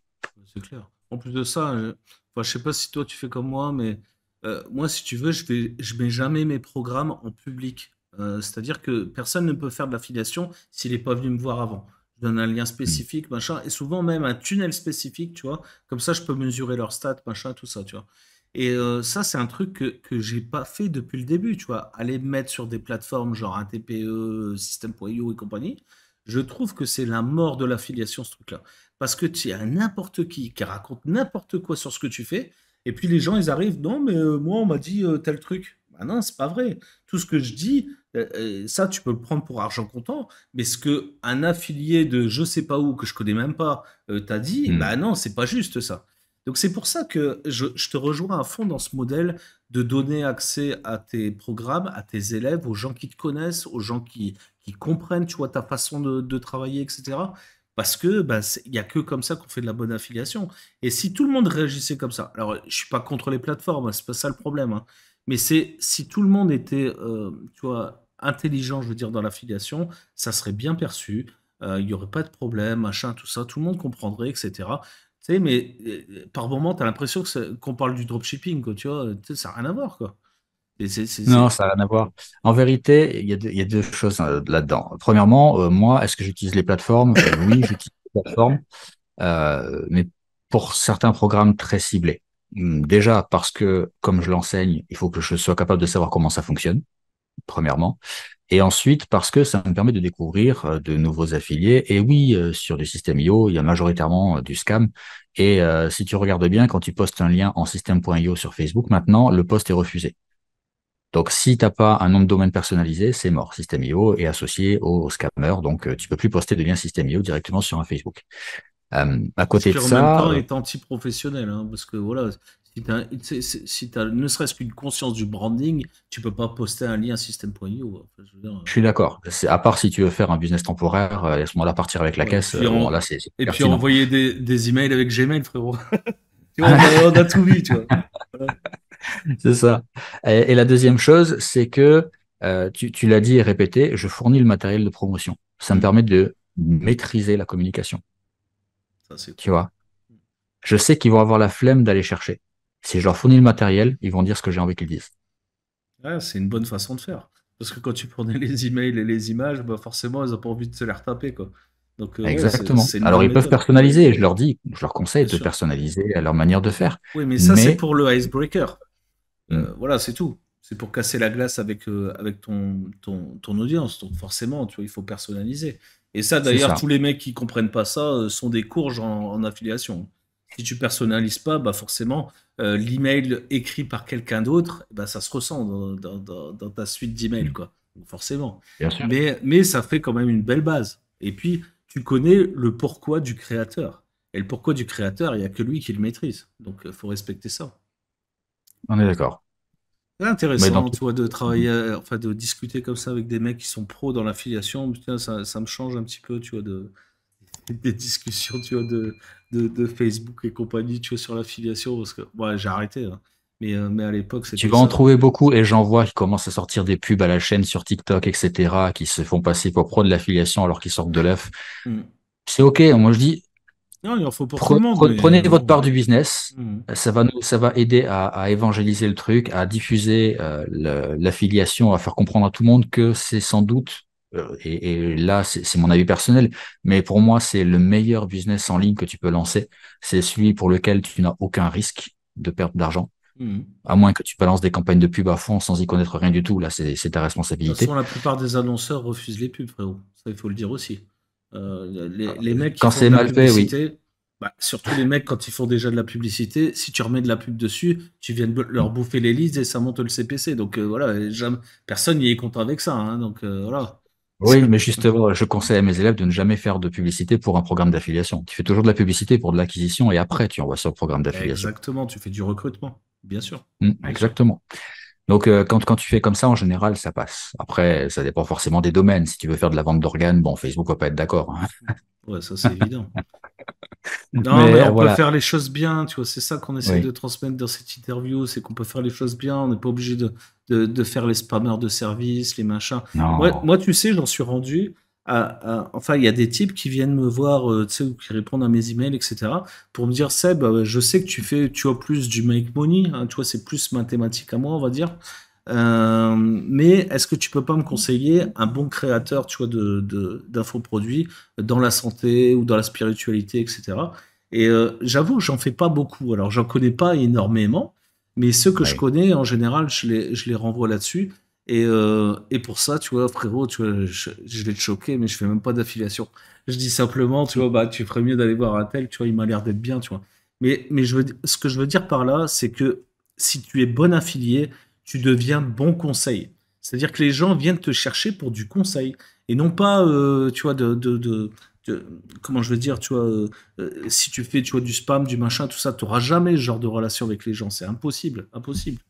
Parce que là, ils Mais viennent te chercher en conseil parce qu'ils savent que tu connais les gens, ils savent que tu vas pas leur donner un conseil tout pourri, machin, et puis c'est cool. Et j'ai même des gens qui m'ont envoyé, tu sais, des PayPal, tu vois, tu sais, genre 50 balles, 100 balles, tu sais, parce que je les ai orientés, tu vois, vers tel et tel formateur que je respecte, machin, et puis ils ont eu succès avec ça, tu vois. Et ça, c'est vachement cool. Et ça, il y a que avec l'affiliation que ça existe. Voilà. bien sûr. Après, il y a une chose qui est extrêmement importante dans le business, et tout business, que ce soit physique, numérique, etc., peu importe. Tous les business qui réussissent, c'est pour une seule et unique raison. C'est parce qu'ils aident quelqu'un. Donc, quand tu veux créer un business, que ce soit de l'affiliation ou autre chose, euh, essaie de regarder d'abord dans ton entourage les personnes qui vivent des situations difficiles, qui ont des difficultés, etc. Quelqu'un avec qui tu as un lien fort. Ça peut être ta mère, ton père, ton frère, ta sœur, tes cousins, ton meilleur pote, peu importe. Et crée un business pour résoudre son problème. Je peux te dire que tu vas mettre tellement d'énergie dedans, tu vas être tellement sincère dans ton envie de l'aider que ça va marcher. C'est excellent ce que tu dis parce qu'on dit souvent, tu vois, aux gens, eh bien, il faut apporter de la valeur aux gens, machin, pour qu'ils comprennent, bah, tu vois, qu'ils souscrivent à ta liste email, etc., etc. Mais qu'est-ce que c'est concrètement d'apporter de la valeur aux gens? Ben, c'est de résoudre leur foutu problème. Et c'est ça. Et donc, tu es obligé de t'intéresser aux gens. Bien Moi, je sûr. disais tout à l'heure que j'ai pas beaucoup d'empathie, j'ai pas beaucoup d'altruisme, j'ai pas beaucoup de ci, j'ai pas beaucoup de ça, mais je m'intéresse aux gens que je trouve méritants. Tu vois, il y a toute une analyse quand même à faire comme ça avec les gens qui te suivent, etc. Moi, je suis très reconnaissant que les gens me suivent sur YouTube, sur Insta, sur ci, sur ça, et donc je prends du temps avec eux, tu vois, pour résoudre leurs problèmes. C'est important. C'est extrêmement important et pour moi, c'est la seule bonne manière de réussir. Petite pause justement pour réfléchir à ça. Est-ce que donner de la valeur aux gens, c'est résoudre leurs problèmes ou les mettre sur le chemin de la résolution de leurs problèmes? Voilà la question que je voulais te poser à la base. Alors, la première étape pour moi, c'est leur faire prendre conscience de quel est vraiment leur problème. Parce que si tu le résous pas, c'est que t'as pas compris ce que c'est ton problème. Parce que si tu avais compris, tu aurais cherché la solution adaptée. Donc, la première chose à faire, c'est déjà les faire prendre conscience de quel est son problème. Et ensuite, première étape, enfin, là, ça va être la seconde étape, du coup, le faire monter à un niveau de conscience suffisant pour qu'il soit prêt à intégrer tes programmes. Alors ça, c'est Quand quand tu as fait c'est pour tes programmes à toi. Mais Mais quand c'est pareil pour les programmes que tu vends en affiliation, en fait. Si tu vends euh, un programme à un niveau un peu trop avancé par rapport au chemin de la personne, elle va pas être en accord avec le truc, elle sera pas prête. C'est un lead qui va tomber dans l'oubli parce que il va se dire, il m'a pas compris, il va me proposer une solution qui est pas adaptée, Hmm. donc je vais arrêter de lire ses emails, tu vois. Non, mais ce que je veux dire par là, c'est que, tu vois, il faut pas forcer. Parce que beaucoup, en fait, pensent qu'il faut être expert dans un domaine pour Non. pouvoir conseiller. Tu vois? Mais conseiller, c'est pas ça. Conseiller, c'est soit faire un retour d'expérience sur ce que tu as vécu toi-même, soit faire un retour de connaissances que tu as eu toi-même, soit transmettre de la confiance. Par exemple, aujourd'hui, on fait une interview parce que j'ai confiance en toi, Gabriel. Parce que ça Mhm. fait quelque temps qu'on communique, machin, ça va faire un an ou deux. Tu vois, j'ai suivi un petit peu tes démarches, je connais tes stratégies, machin, etc. J'ai analysé un petit peu ton business, hein, frérot, tu vois, avant de te proposer cette interview. Donc, je sais que tu vas pas scammer les gens, etc. Et que je peux décemment les envoyer vers toi. Mais tu vois, j'aimerais ton retour là-dessus pour que les gens comprennent qu'il n'y a pas besoin d'être expert dans tout pour pouvoir faire de l'affiliation. Tu peux faire de l'affiliation dans des domaines même que tu ne maîtrises pas, mais que tu as vécu, que tu as étudié, des fois par curiosité simplement, tu vois. Tu peux Euh, aller au-delà de ça, en fait. Si un sujet t'intéresse et que tu connais absolument rien, tu vas faire le chemin d'apprendre, donc tu seras dans la place du client, tu as juste à détailler les étapes et à dire ce que tu apprends au fur et à mesure. Tu pars de zéro, t'es pas un expert, mais la personne que tu cibles n'est pas un expert non plus. Elle va se mhm, reconnaître dans ton parcours, dans ton positionnement, et elle va te suivre. Autre solution, tu peux faire de l'affiliation sur des comparatifs de produits. Il y a des chaînes YouTube qui sont incroyables, qui font des millions de vues et beaucoup d'argent sur des comparatifs. mhm, Tu peux faire des chaînes avec que des interviews. Tu peux enchaîner les interviews. Toi, tu connais pas, mais les experts que tu invites, eux, connaissent les sujets. mhm. Et forcément, derrière, comme on le fait là, tu vas mettre un lien d'affiliation et la personne va aller suivre cette personne. Mais dans tous les cas, tu seras gagnant. Tu n'as pas besoin d'être expert. Tu connais rien. Juste, tu t'intéresses, tu poses des questions. Ça suffit. Je dirais même plus, tu t'instruis en fait par la Bien sûr. connaissance des autres en fait. Moi, c'est ce que j'ai remarqué avec les interviews, c'est pour ça que j'en fais pas mal, parce que eh ben, j'apprends toujours des nouveaux trucs, tu vois. Rien qu'aujourd'hui, tu vois, j'ai appris quelques bricoles, ne serait-ce que sur ta vision émotionnelle des choses, je trouve ça très intéressant. Et j'avoue que j'avais un petit peu abandonné ce côté-là du marketing, mais qui est super intéressant, et surtout en affiliation, tu vois, c'est quelque chose de fondamental. Et ça fait du Oui. bien d'avoir une petite piqûre de rappel comme ça.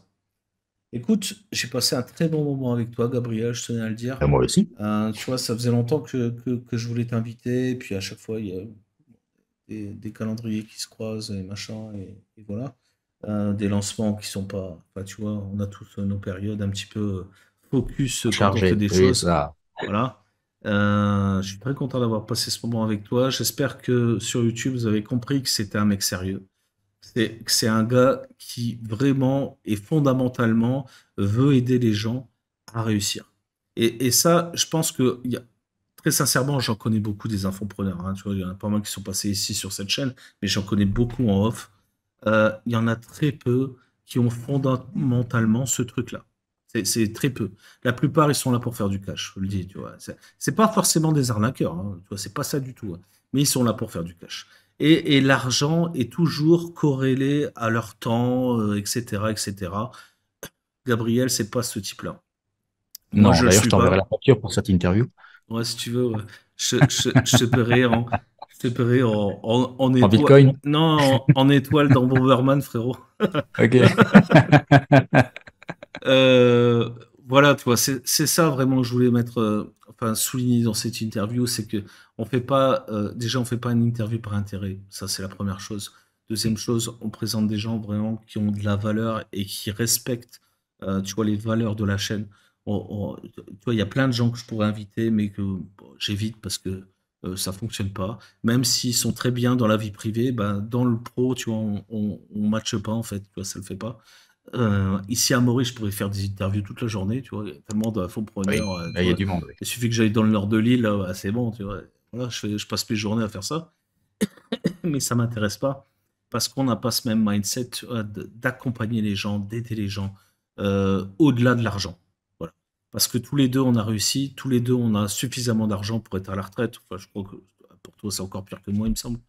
En tout cas, on pourrait être à la retraite. Mais pourtant, on continue quand même parce que, bah voilà, tu vois, on aime ce qu'on fait, on est entrepreneur, on voit des opportunités partout et ça serait con de passer à côté, voilà. Et ça devient un réflexe, l'affiliation, les gars. Moi, je peux vous dire Oui, qu'au début, quand j'ai commencé, attends, je parle beaucoup, vas-y, je excuse-moi. t'en prie. Au début, quand j'ai commencé l'affiliation, c'était pour l'argent. Je vais pas me mentir, c'était vraiment pour faire de l'argent, revenu passif, machin, tout ça dans la tête. Et ben, au fur et à mesure du temps, j'ai compris qu'en fait, l'affiliation, c'était aussi, tu sais, comme les rois, ils construisaient des églises, tu sais, pour soulager leur conscience, tu vois. Ben moi, c'est un peu ça, tu vois. Alors moi, j'ai pas fait de scam, de saloperie, de machin, mais parfois, tu sais, quand tu gagnes beaucoup d'argent, tu sais, avec un business, machin et tout ça, que t'as pas forcément besoin, tu vois, de faire autre chose, ben le fait de soulager un peu ta conscience en transmettant, tu vois, tes connaissances aux autres, eh bien, tu vois, ça te permet de bien dormir, d'être en paix avec, tu vois, avec toi-même et te dire, ben, l'argent que tu as gagné, tu l'as mérité. Et à partir de là, bah voilà, tu vois, la vie elle est cool, la vie elle est belle. Et puis tu profites vraiment de ta liberté financière parce que sinon, il y a combien de millionnaires qui sont malheureux parce qu'ils gagnent de Ah ouais. l'argent, mais ils peuvent rien transmettre derrière. Tu vois, ils ont juste fait des coups avec des cryptos, des ci, des ça. Voilà, les plus courageux prennent du Xanax et les moins courageux se foutent une balle, quoi, tu vois. Donc moi, Ouais. je veux pas en arriver là, et j'ai trouvé vraiment dans la formation, tu vois, ce truc, cet exutoire en fait, et je pense que toi aussi, frérot, et je suis vraiment content pour ça. Bah, en fait, j'ai aucun besoin de soulager ma conscience et ça me vient même pas à l'esprit. Déjà, parce D'accord. que je trouve l'affiliation amusante. Je trouve ça amusant de chercher des techniques, de transmettre, d'aider des gens, de découvrir de nouveaux domaines, d'apprendre, etc. L'argent, c'est génial parce que c'est un outil qui permet de construire. Bon, malheureusement, quand je construis, je le fais très souvent beaucoup trop tôt par rapport au marché et les gens sont pas prêts. Donc, c'était le Mm. cas pour mes outils. Mais il y a un moment où tu vois beaucoup de gens qui te disent, si vraiment tu gagnes de l'argent, pourquoi tu fais payer, pourquoi tu continues à Mm. travailler mais en fait, mec, c'est que tu peux pas comprendre parce que t'as pas d'argent, justement. Mm. Quand tu as de l'argent, à un moment donné, tu veux aller au-delà, tu as d'autres aspirations. Toi, c'est transmettre et ça te fait plaisir de transmettre. Moi aussi, ça me fait plaisir de transmettre et d'aider d'autres personnes. Je suis parti de la rue, j'en suis là où je suis aujourd'hui. Je sais que ce que c'est que de mourir de faim et de froid, bon, je l'ai vécu. Mais au-delà de ça, j'ai envie de révolutionner le monde. Moi, mon truc, en fait, c'est le monde tel qu'il est là ne me plaît pas. Donc, j'ai envie de le changer. Donc, je cherche des moyens de le changer. L'affiliation, transmettre l'affiliation, ça m'aide à faire ça. Ça m'aide à changer l'état d'esprit des gens. Ça m'aide à remettre plus de pouvoir entre les mains des gens pour moins subir d'oppression et eux-mêmes mieux profiter de leur vie, en fait. Et j'ai envie de continuer dans ce sens-là parce que c'est un combat que j'ai envie de mener. Ça n'a rien de noble par rapport à, je sais pas, au resto du cœur ou tu vois ce genre de choses. Mais je pense que c'est tout aussi important de remettre le pouvoir entre les mains des gens parce que c'est là qu'il devrait être. Eh ben, je crois que c'est un petit peu là notre différence, frérot, parce que moi, je suis pas du tout humaniste comme toi. Ouais. Je ne crois pas beaucoup aux gens, tu vois. Tu vois, et j'ai pas non plus, tu vois, l'ambition de révolutionner quoi que ce soit. Je pense que les choses, elles me dépassent complètement. J'ai pas les épaules pour ça, tu vois. Très sincèrement, hein. C'est pour ça que je Moi, je vais recherche pas le le nombre. faire. Ouais, c'est bien, tu vois. Bah, tu vois, il en faut des comme toi, tu vois. Il en faut, tu vois. Il en faut. Moi, je suis beaucoup trop à droite, si tu veux. Tu vois, je suis beaucoup. Je protège ma famille, mes intérêts, et puis ça s'arrête là. Mes élèves, après, c'est différent parce on a un lien, tu sais, qui s'est créé, Ouais. etc. Et donc, j'ai beaucoup de, de, de, de passion avec eux, tu vois, à les aider, à les Tu mettre en vois, avant, etc. je suis très, très à droite aussi, mais surtout dans la méritocratie. Ah bah, voilà, là Tu vois, on est d'accord, là. On est d'accord. mais dans le monde d'aujourd'hui, rien n'est juste en fait. Il y a Hmm. beaucoup trop d'injustice. Tu peux travailler comme un con, avoir les bonnes techniques, essayer de t'en sortir. Il y aura des gens qui vont te voler ton travail, d'autres qui vont t'écraser, ou les impôts vont te tomber dessus au mauvais moment et ça va tout pourrir et tu vas devoir fermer. Tu vois, tout ça, c'est injuste. Hmm. Si vraiment on gagnait au mérite, combien de gens dans notre entourage auraient réussi? Mais moi, je suis d'accord avec toi, tu vois, sur le mérite, etc. Et ça, j'ai aucun problème avec ça. C'est juste que je me dis que, bon, primo, je peux pas sauver tout le monde, ça, c'est sûr, machin, On est je pense qu'on d'accord. pense pareil. Mais, tu vois, c'est surtout que je vais pas aller chercher les gens, quoi, tu vois. Et j'ai pas la conscience d'avoir un impact, tu vois, quoi, sur le monde et sur ce qui peut se passer autour de moi, tu vois. Je suis beaucoup plus cercle fermé, en fait. C'est peut-être mon côté un peu web dev, machin, c'est à rester dans ma caverne, tu vois, qui fait ça. Mais tu sais, je suis pas très sociable en fait, tu vois, même si là Oui, je oui. parle comme ça, tu vois, je suis pas très comme ça. C'est moi j'ai un ami en fait, tu vois. Et je connais plein de gens, hein, mais j'ai un seul ami. Voilà, c'est tout. D'ailleurs, il m'a appelé tout à l'heure, c'est lui qui a fait sauter le truc. Mais tu vois, c'est le seul, tu vois. Parce que, je sais pas, avec les années, j'ai restreint, tu vois, comme ça mon cercle, parce que je trouve que le monde est toxique. et que beaucoup de gens sont trop toxiques, tu vois quoi, pour que j'ai une ambition, tu vois quoi, de pouvoir impacter le monde. Mais je trouve ça intéressant que tu le fasses parce que tu le fais avec la méritocratie. Donc, toi aussi, tu veux pas sauver le monde, t'es pas une Miss France. Non, Donc, tu vois, ça, je respecte, ça c'est cool. Sauf que moi, bah, tu vois, c'est beaucoup plus limité. Et tout à l'heure, je parlais de culpabilité, enfin de culpabilité, pas vraiment, tu vois, mais bah, de soulager ma conscience. J'ai peut-être été un peu trop fort dans les mots. C'est juste pour dire de renvoyer un petit peu, tu sais, le karma, quoi, tu vois. oui, C'est plus dans hmm, ce sens-là, tu vois, que je le disais. Parce que d'accord. moi, je crois beaucoup au karma, tu vois, contrairement. Enfin, c'est un peu en opposition ce que je dis, mais pourtant, c'est le cas. Je crois beaucoup en karma, la destinée, machin, tout ça. Et je pense que, eh bien, tu gagnes des points enfin, avec ça, quoi, tu vois. Et que, bah, peut-être que j'aurai la chance d'aller au paradis plutôt qu'en enfer, quoi, tu vois. Voilà. Et je me dis, bah, c'est cool, tu vois, c'est cool, ça fait plaisir à des gens, j'aide des gens, et en plus de ça, bah, je gagne des points, tu vois, des hasanats, tu vois. Tu sais, moi, j'ai vécu beaucoup au Maroc, alors, tu vois, Hmm, j'ai les hasanats, tu vois, j'ai une carte, moi, tu vois. Et je trouve ça cool, tu vois. Voilà, c'est pour ça que je le fais, tu vois. Et puis, tu sais, des fois aussi, on n'en a jamais parlé, enfin, on n'en parle jamais publiquement, tu vois, les infopreneurs, mais parfois, tu fais des lancements, tu prends 100 000 balles dans la soirée. Faut le vivre. Faut le vivre quand même. oui, Tu sais, quand tu fais sauter 3 4 5 comptes Stripe, machin, tu vois, parce que, tu vois, les paiements, tu vois, ils tombent, ils tombent, ils tombent, ils tombent. Tu te dis, putain, est-ce que j'ai mérité ça? Est-ce que j'ai mérité autant de machin? Tu sais que tu as travaillé, ok, tu vois. Mais la hmm. corrélation à l'argent, elle est parfois difficile, tu vois. Et j'ai toujours dit ça à mes élèves, mes auditeurs, tout ça.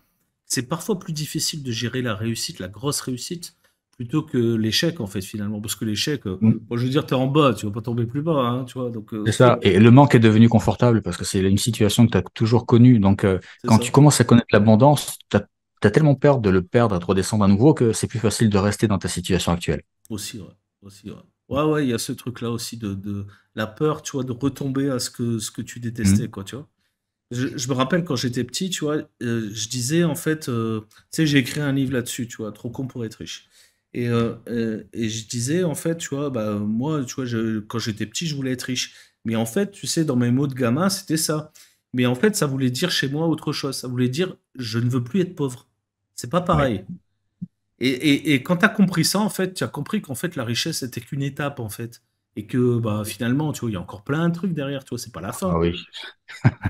Et, Heureusement, on n'aurait plus mais, aucune raison de vivre sinon. mais tu sais, les gens, tu sais, qui arrivent en formation, tu dois en avoir aussi, tu vois. Ils sont à peine arrivés Hmm. depuis 24 heures, ils t'envoient un message, tu vois, quand est-ce que je gagne de la thune et combien est-ce que je gagne. Ouais. Tu vois, Non, moi, ceux-là, j'ai tu pas vois. ça. J'ai la chance. Ah putain, t'as de la chance, hein. Bah, Ouais. moi, j'en ai pas beaucoup non plus, hein. Moi, j'en ai toujours un ou deux, tu sais, qui restent qui, hein. Tu vois, ils passent les filtres, celui-là, tu vois. Bref. Écoute, on a bien parlé, ça m'a bien fait plaisir. J'espère que sur YouTube, vous avez apprécié cet échange qui est quand même assez atypique, hein. Vous avez vu, je vous cherche à chaque fois des entrepreneurs vraiment atypiques, des infopreneurs. Voilà. Souvent, les infopreneurs sont plus intéressants que les e-commerçants. Je veux pas dire, hein, je veux pas faire des clans, mais en général, voilà, ils ont plus de maturité avec ça, avec le business, avec l'argent, avec ci, avec ça. Tu vois, ils posent leurs idées, tu vois, ils réfléchissent, tu vois, ils brainstorment, tu vois, tous les trucs en fait que les e-commerçants font pas. Eux, ils foncent droit dans le tas et puis voilà quoi. C'est surtout de l'analyse statistique en e-commerçant. Ouais. Exactement. Ouais. Et donc, et en plus de ça, ils n'ont pas de contact direct avec le client parce qu'ils délèguent le SAV, tu vois, les mecs, tu vois, ils sont malins. Enfin, c'est malin, hein, tu vois, de le faire. Mais nous, on est en contact direct avec nos clients, donc forcément, tu vois, on a cette patience-là, tu vois, supplémentaire. Ouais. Écoute, un petit mot de la fin, frérot? Bah écoute, bah, moi, ça m'a fait plaisir. Et ta chaîne s'appelle bien Marketing Divergent. Exact. Ce mot divergent me plaît beaucoup et je pense qu'on se rejoint beaucoup sur ce mot-là.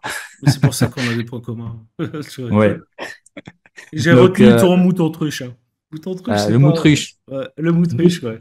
Moutruche. L'autruche. Le moutruche, ouais, j'aime bien.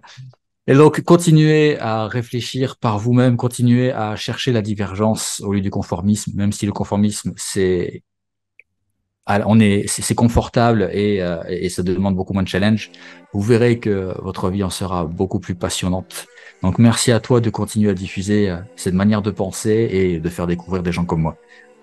Avec plaisir, frérot. Reviens quand tu veux, tu es toujours le bienvenu. Maintenant, tu connais la route chez les C'est divergents, ça. donc n'hésite pas.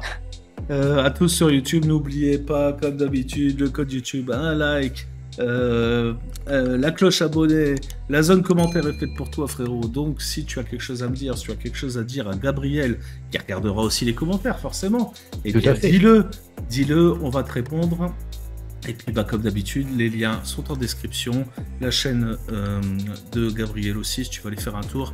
Il y a sa vidéo de présentation qui est assez émouvante. Je te conseille vraiment d'aller la regarder. Ça te laisse réfléchir, toi, sur la vie. Je trouve ça intéressant, même s'il y a eu des moments difficiles, il y a quand même une fin heureuse. Et donc ça, c'est inspirant et c'est pour ça que je fais cette interview. J'espère que vous avez apprécié le contenu, les mecs. À bientôt. Ciao, Best et Seb. Et ciao, Gabriel. Ciao.